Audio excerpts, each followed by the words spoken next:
Ya,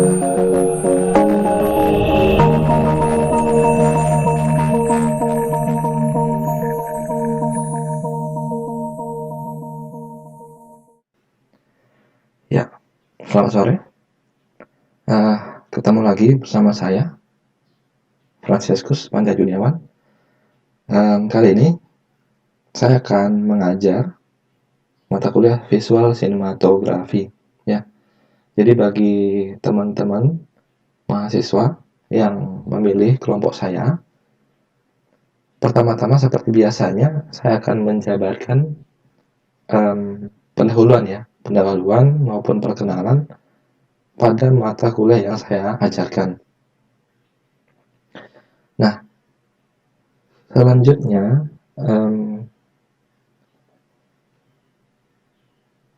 ini ya profil saya. Jadi kalau kebetulan nanti sudah bisa tatap muka ataupun ada keperluan mendesak, nanti teman-teman bisa ketemu saya di ruang PPM ya, penelitian dan pengabdian masyarakat. Nah, itu di dekat musola. Kemudian teman-teman bisa menghubungi saya di nomor WA yang tertera. Kemudian bisa juga menghubungi saya melalui email di francescus.pj@malhur.ac.id ya. Nah, email ini juga biasanya akan dipakai untuk pengiriman tugas biasanya ya. Tapi karena ada Google Classroom, nanti akan tersinkron langsung ke di Google Classroom-nya. Kemudian ini latar belakang pendidikan saya sudah jelas. Kemudian, nah ini yang penting ya, rules ataupun peraturan ya. Walaupun kita kuliahnya dalam masa pandemik melalui metode daring ataupun online, tapi saya tetap menerapkan peraturan ini ya. Yang pertama adalah pakaian. Nah, jadi walaupun teman-teman itu kuliah di rumah ataupun dimanapun itu, saya minta pakaian yang dikenakan itu mesti tetap rapi dan sopan. Kemudian saya tidak mewajibkan harus pakai kemeja ya, tapi harus tetap rapi ya, karena kita beranggapan bahwa ini adalah perkuliahan yang sesungguhnya. Kemudian metode pembelajaran yang saya gunakan itu nanti kita akan menggunakan ataupun berdasarkan daring ataupun online ya. Jadi semua materi ataupun tugas-tugas itu disesuaikan dan dilaksanakan di online di Google Classroom. Kemudian untuk keterlambatan, nah jadi saya juga seperti biasanya di kelas konvensional di ruangan itu saya juga berlakukan durasi keterlambatan. Biasanya saya berikan 15 menit ya. Nah, di sini teman-teman juga bisa mendapatkan toleransi keterlambatan dari saya. Saya juga putuskan untuk metode daring ini selama 15 menit ya. Jadi kalau misalnya kelasnya mulai jam 1 siang, saya beri toleransi untuk absensi itu 15 menit ya. Kemudian berhalangan hadir. Nah, saya sudah membuat grup juga ya. Isinya adalah seluruh peserta perkuliahan bersama saya di situ. Dan nanti kalau ada siswa yang berhalangan hadir, bisa japri ke saya ataupun bisa komen di WhatsApp grup itu. Kemudian materi. Nah, materi seperti yang sudah saya jelaskan tadi, sudah ada Google Classroom ya. Di situ sudah saya upload materi untuk mata kuliah visual sinematografi ini. memang masih diupdate secara berkala ya. Jadi 1 minggu satu, bukan serempak seluruh mata kuliah ini. Jadi teman-teman mahasiswa juga bisa absen, maksud saya bisa akses ya di webnya mahasiswa ya. Di situ sudah ada link untuk akses Google Classroom-nya, kemudian juga ada link untuk gabung di WhatsApp group. Ya. Kemudian mengenai Google Classroom ya, nanti juga akan ada beberapa tugas ya. Nanti tugasnya itu akan saya berikan di Google Classroom. Makanya teman-teman harus pantau terus itu minimal setelah mata kuliah ini berakhir. Teman-teman harus segera memeriksa apakah ada tugas atau seperti apa, seperti yang saya instruksikan di perkuliahan ya. Kemudian untuk penilaian masih sama seperti metode konvensional yang lama, itu kehadiran 10%, tugas itu 20%, UTS itu 30%, dan UAS adalah 40%. Ya. Kemudian sebentar ya.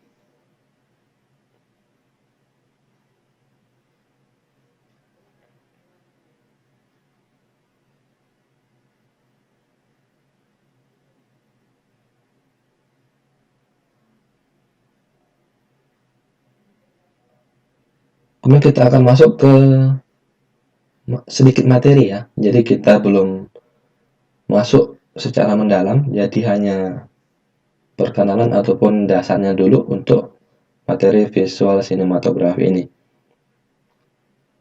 Ya.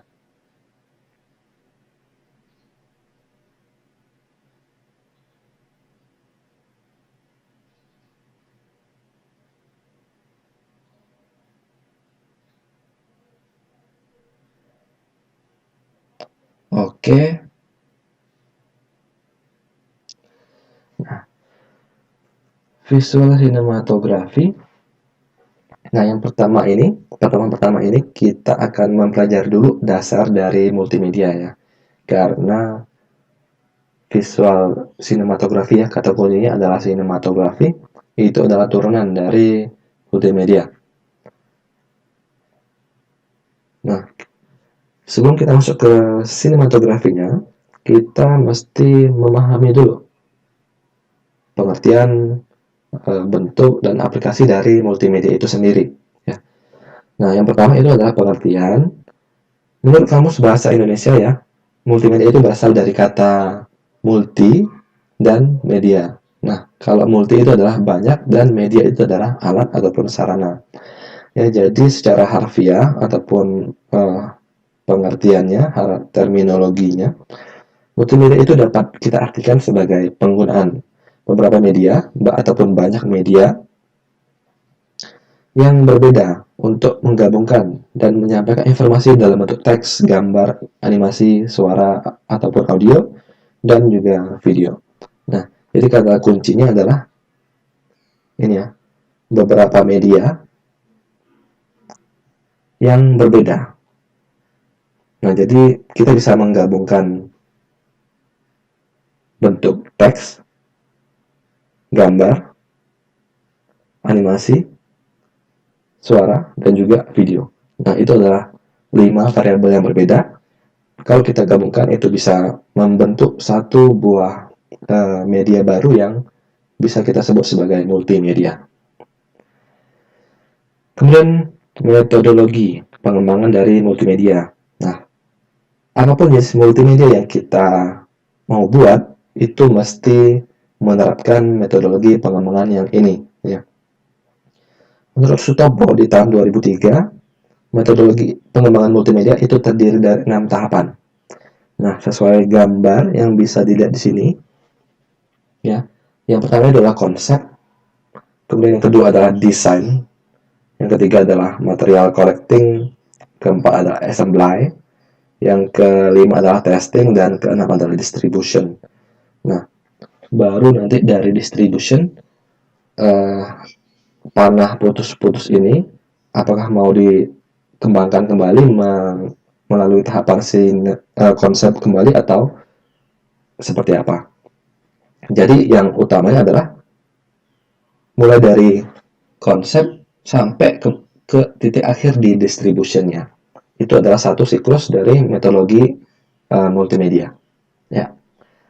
Kemudian apa sih pengertian dari konsep itu? Nah, konsep adalah tahapan untuk menentukan tujuan dan siapa pengguna program yang kita maksud sebagai tahapan identifikasi audiens. Ya. Selain itu, kita tentukan macam aplikasi, mau bentuknya presentasi, mau bentuknya interaktif, ataupun seperti apa. Kemudian kita tentukan juga tujuan dari aplikasi tersebut. Apakah bentuknya hiburan, pelatihan, pembelajaran, edukasi, dan lain-lain. Nah, jadi konsep itu adalah kita pilihkan dulu kita mau buat apa, terus yang mau nonton atau yang mau lihat itu siapa, gitu. Ya, misalkan kalau di mata kuliah visual sinematografi ini, saya minta kalian untuk membuat video, tugas berupa video dengan tema pariwisata di Bangka Belitung. Nah, memang kita di mata kuliah visual sinematografi, tapi yang saya tugaskan adalah pariwisata Bangka Belitung. Jadi konsepnya kita harus memikirkan siapa sih yang mau nonton video pariwisata Bangka Belitung, bukan siapa sih yang mau nonton video visual sinematografi. Nah, jadi teman-teman harus memikirkan itu dulu, baru bisa lanjut. Nah, jadi kalau pariwisata Bangka Belitung, berarti kan masyarakat umum ya, yang terutama itu di luar Bangka Belitung. Nah, target dari audiens ataupun penontonnya adalah masyarakat di luar kota Bangka Belitung. Nah, terus kita tentukan macam aplikasinya. Kalau pariwisata Bangka Belitung, itu macam aplikasinya adalah interaktif bisa. Ya, jadi karena harus menarik, itu mesti menawarkan aspek interaktifnya di video tersebut. Kemudian tujuannya. Nah, jadi kalau tujuan itu sudah pasti ya untuk tujuan pariwisata. Nah, jadi di situ konsep itu seperti itu. Kemudian lanjut ke tahapan kedua, itu adalah tahapan desain atau perancangan. Nah, setelah kita konsepkan, baru kita rancang ataupun kita desain. Nah, tahap desain itu adalah tahap untuk membuat spesifikasi mengenai arsitektur program, gaya, tampilan, dan kebutuhan material untuk program itu. Jadi segala sesuatunya, baik program, baik gaya itu adalah gaya pembuatan videonya itu ya. Kemudian model tampilannya, kemudian juga seluruh kebutuhan materialnya apa saja yang dibutuhkan itu harus kita pikirkan, kita siapkan di tahapan ini. Jadi kembali lagi ke contoh yang tadi, kalau contoh tugasnya adalah pariwisata Bangka Belitung, berarti programnya adalah program pariwisata. Terus gayanya sudah pasti yang bisa juga pakai gaya milenial, ya. Karena kalau kita tujuannya ke pasar luar Bangka yang milenial, kita bisa menerapkan gaya video yang milenial. Milenial seperti apa? Yang kekinian, yang modern, ya. Kemudian kebutuhan materialnya. Kalau kita mau buat video pariwisata Bangka Belitung, berarti sudah pasti butuh minimal gambar ataupun video dari pariwisata yang ada di Bangka Belitung. Itu sudah pasti. Nah, yang kayak gitu sudah pasti dipikirkan di tahapan yang kedua ini, tahapan desain ataupun perancangan. Ya. Kemudian untuk tahapan yang berikutnya adalah material collecting. Jadi pengumpulan material ataupun bahan ya, yang sesuai dengan kebutuhan yang kita perlukan. Tahapan ini dapat dikerjakan secara paralel dengan tahapan yang assembly. Nah, jadi tahapan ketiga ini, material collecting, bisa dilakukan secara paralel bersama dengan tahapan yang keempat nanti, assembly. Namun pada beberapa kasus itu tetap terpisah ya. Tahap ketiga tersendiri, tahap keempat juga tersendiri. Namun ada juga yang melakukannya secara paralel bersamaan. Ya. Kemudian tahapan yang keempat ini adalah tahapan assembly ataupun pembuatan. Nah, setelah seluruh bahan, desain, dan konsep yang sudah kita kumpulkan dari tahapan sebelumnya, baru kita eksekusi di tahapan yang ini, begitu. Jadi tahapan di mana semua objek ataupun bahan multimedia itu kita buat. Pembuatan aplikasi didasarkan pada tahapan desain. Nah, jadi kalau kita dari awal sudah mau buat video pariwisata Bangka Belitung, berarti kita syuting ataupun kita foto ataupun kita rekam video-video pariwisata itu kita lakukan di tahapan yang ini, ya, tahapan pengembangan multimedia.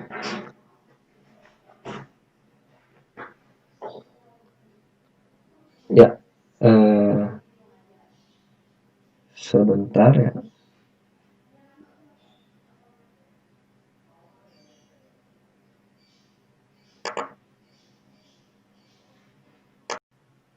Oke, kita lanjutkan ya. Nah, tahapan yang berikutnya itu adalah tahapan testing ya. Tahapan ini dilakukan setelah selesai tahapan pembuatan assembly ya. Nah, pengecekannya atau pengujiannya itu dengan menjalankan aplikasi atau program. Nah, kalau kita buat video, berarti video ya yang kita jalankan. Kemudian dilihat apakah ada kesalahan ataupun tidak dari video yang kita buat tersebut. Tahapan ini disebut juga sebagai tahapan pengujian alpha. Ya. Jadi ada alpha test, beta test gitu, di mana pengujian dilakukan oleh pembuat ataupun lingkungan pembuatnya sendiri. Nah, jadi kalau alpha test itu adalah diuji dan digunakan, dilihat oleh si pembuat aplikasi ataupun dalam hal ini adalah video. Kemudian kalau beta test itu sudah dilempar ke pengguna ya, tapi baru dalam tahapan uji coba juga. Nah, jadi itu bedanya alpha test sama beta test. Kemudian tahapan berikutnya adalah tahapan distribution. Nah, tahapan ini tahapan di mana aplikasi disimpan dalam suatu media penyimpanan. Pada tahapan ini juga media penyimpanan tidak cukup untuk menampung aplikasinya, maka dilakukan kompresi terhadap aplikasi tersebut. Nah, jadi setelah kita uji yang tahapan tadi, selesai kita uji sudah bagus. Nah, selanjutnya adalah kita simpan terlebih dahulu. Nah, kata-kata yang di kalimat terakhir ini, kalau misalnya video yang kita buat itu ukurannya besar, maka kita harus melakukan kompresi terlebih dahulu. Ya, itu tujuannya untuk menghemat sumber daya media penyimpanan saja. Ya. Kemudian setelah kita simpan di storage-nya kita, baru kita distribusikan ke pengguna kita. Siapa sih target awal yang ingin kita jadikan sebagai penonton di tahapan konsep yang awal tadi. Ya. Kemudian kita harus memahami teknologi dari multimedia masa kini ya.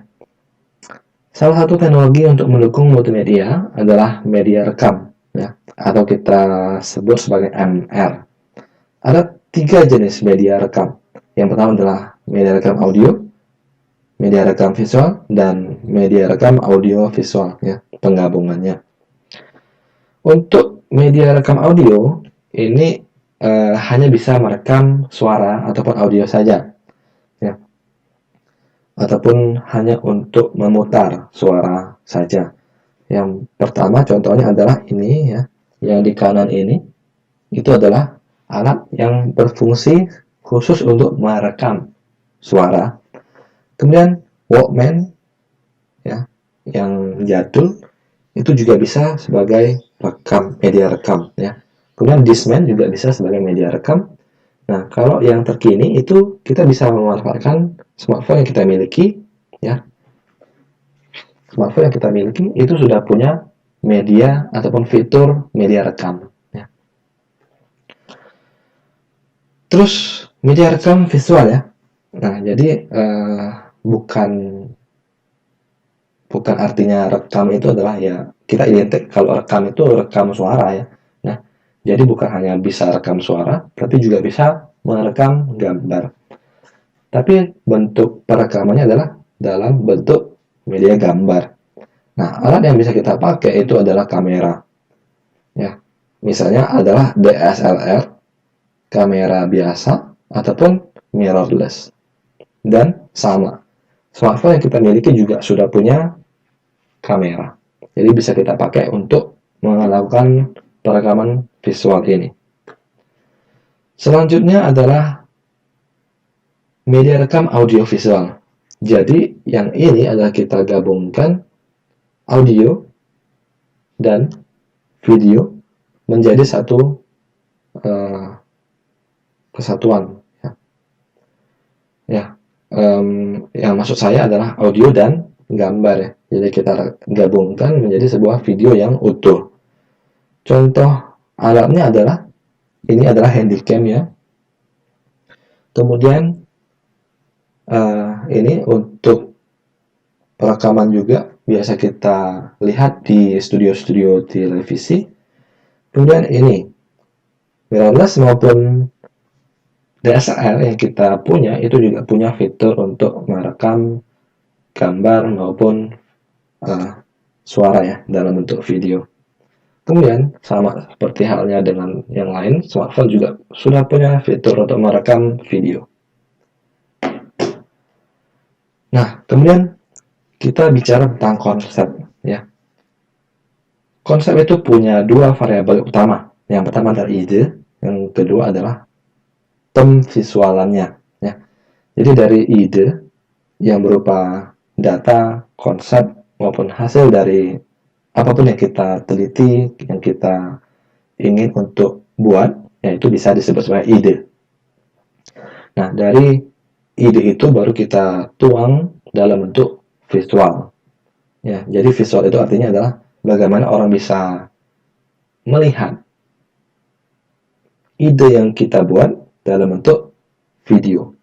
Ya, jadi bisa juga berbentuk teks, bisa juga berbentuk gambar, bisa juga berbentuk suara.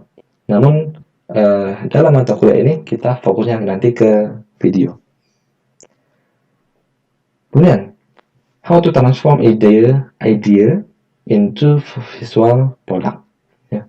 Bagaimana kita mentransformasikan ide ke dalam sebuah produk visual. Nah, kita harus mempertimbangkan apa sih media yang kita butuhkan, kemudian keterampilan dan juga software yang akan kita pakai. Nah, kita masuk ke yang pertama, itu media ya. Kita bisa menggunakan beberapa ataupun salah satu ya dari ketiga media rekam audio video berikut ini. Mau pakai kamera, mau pakai DSLR, mirrorless, ataupun mau pakai smartphone. Itu bebas. Nah, nanti di mata kuliah ini saya akan mewajibkan, sudah pasti ya, karena mata kuliahnya visual sinematografi, saya akan mewajibkan teman-teman mahasiswa untuk melakukan perekaman, syuting, menggunakan minimal adalah smartphone masing-masing ya. Kemudian, nah, keterampilan. Variabel berikutnya adalah keterampilan. Dalam mentransformasikan ide ke produk visual, kita butuh keterampilan-keterampilan berikut. Yang pertama adalah dasar sinematografi. Itu yang akan kita pelajari. Kita fokus ke dasar-dasar sinematografinya pada mata kuliah ini. Kemudian dasar-dasar tata cahaya, itu juga sudah pasti ya. Kalau kita syuting, pasti kita memainkan pencahayaannya. Nah, misalkan di video ini kalian bisa lihat di pojok di bagian Game Boy itu ada kamera yang menghadap ke saya. Nah, saya juga pasti memikirkan, oh apakah gambar yang ditangkap oleh kamera tersebut sudah cukup terang, ya. Kalau misalnya kurang terang, nanti akan saya tambahkan pencahayaannya, entah itu berupa lampu dan sebagainya. Kemudian kita mesti juga menguasai dasar-dasar tata audio. Selain cahaya, kita juga harus menguasai audio. Nanti kalau kalian sudah masuk ke Adobe Premiere, nanti akan diajarkan oleh saya itu mengenai fade in, fade out, membesarkan, mengecilkan suara, di mana kita harus membesarkan suara, di mana kita harus mengecilkan suara, gitu. Kemudian keterampilan berikutnya adalah dasar-dasar editing, ya. Masih di Adobe Premiere, kita juga akan menggunakan fitur editnya dia yang sudah sangat terkenal, ya, Adobe Premiere, untuk menghasilkan suatu produk yang baik, ya. Kemudian dasar-dasar animasi. Nah, yang animasi ini itu sebagai nilai tambah saja, ya. Jadi kalau kalian punya keterampilan lebih di animasi, misalnya di After Effects ataupun di tool yang lain, itu kalian bisa pakai, ya. Kalian bisa tambahkan, kalian bisa masukkan ke video yang kalian buat, ya. Tapi yang akan menjadi fokus kita adalah kedua keterampilan ini. Yang pertama adalah dasar-dasar sinematografinya. Jadi teori ini akan saya berikan. Kemudian akan masuk ke keterampilan dasar-dasar editing di Adobe Premiere Pro, ya. Kemudian softwarenya, ada banyak software yang bisa kita pakai untuk menggunakan ataupun mengedit, membuat video di komputer, atau yang biasanya kita kenal sebagai istilah post production. Yang pertama adalah Corel Draw, itu untuk desain grafis. Adobe Illustrator sama, Illustrator, ya, ilustrasi.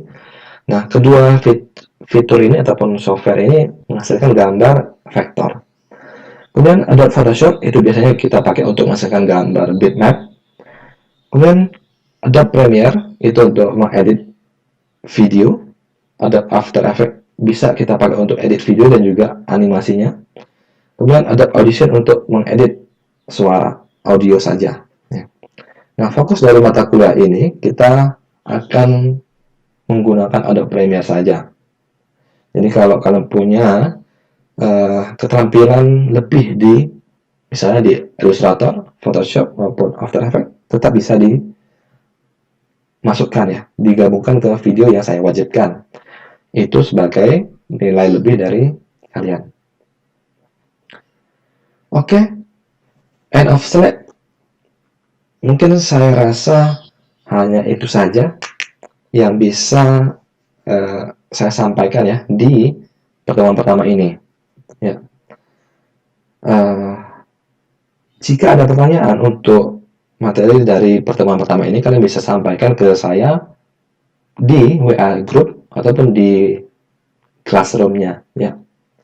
Jangan lupa untuk selalu absen, ya, mengisi kehadirannya di Google Classroom, ya. Jadi bukan di WhatsApp tapi di Google Classroom.